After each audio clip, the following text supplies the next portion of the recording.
അങ്ങനെ the GOAT കണ്ടു, the greatest of all time.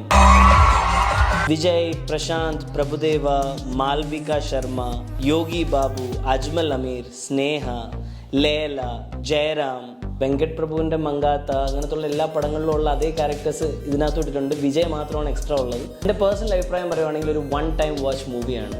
Vijay ലവേഴ്സിന് എല്ലാവർക്കും ഇഷ്ടപ്പെടും. ബിക്കോസ് ആക്ഷൻ ഉണ്ട്, കോമഡി ഉണ്ട്, റൊമാൻസ് ഉണ്ട്. സ്നേഹ വൈഫായിട്ടാണ് അഭിനയിച്ചേക്കുന്നത്. ഒരു ആൻറ്റി ടെററിസ്റ്റ് വിങ്ങിൽ ഓഫീസേഴ്സാണ് പ്രഭുദേവ, ജയറാം, വിജയ്, പ്രശാന്ത്. ഓരോ ഓപ്പറേഷൻസ് ചെയ്യുന്നതും പിന്നെ പണ്ട് ചെയ്തൊരു ഓപ്പറേഷൻ്റെ ഭവിഷ്യത്തായിട്ട് അവൻ്റെ മോനെ കാണാതാവുന്നു. അവൻ്റെ മോനും വിജയ് തന്നെ. പടം കുറച്ച് ലാഗായിട്ടൊക്കെ തോന്നി.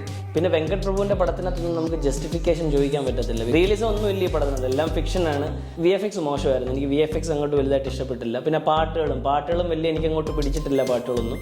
ഓവറോൾ വിജയ് ഫാൻസാർക്ക് ഒരു ട്രീറ്റാണ്. അത് പ്രഡിക്റ്റബിൾ പ്ലോട്ടാണ്. ഈ ഡുവൽ റോളായിട്ട് കാണിച്ചേക്കുന്ന അപ്പനെയും മോനായിട്ടും കാണിച്ചേക്കുന്നത് രണ്ട് വിജയുടെ ക്യാരക്ടർ ഫൈറ്റ് ചെയ്യുന്ന സീൻസിലൊക്കെ നമുക്ക് ക്ലിയർ ആയിട്ട് ആ ഒരു VFXൻ്റെ ഫെയിലിയർ നമുക്ക് മനസ്സിലാവും. പിന്നെ കുറേ എലമെൻറ്റ്സ് ആഡ് ചെയ്തിട്ടുണ്ട്. അപ്പോൾ നിങ്ങളൊരു വിജയ് ഫാൻ ആണെങ്കിൽ നിങ്ങൾ പോയി കാണുക.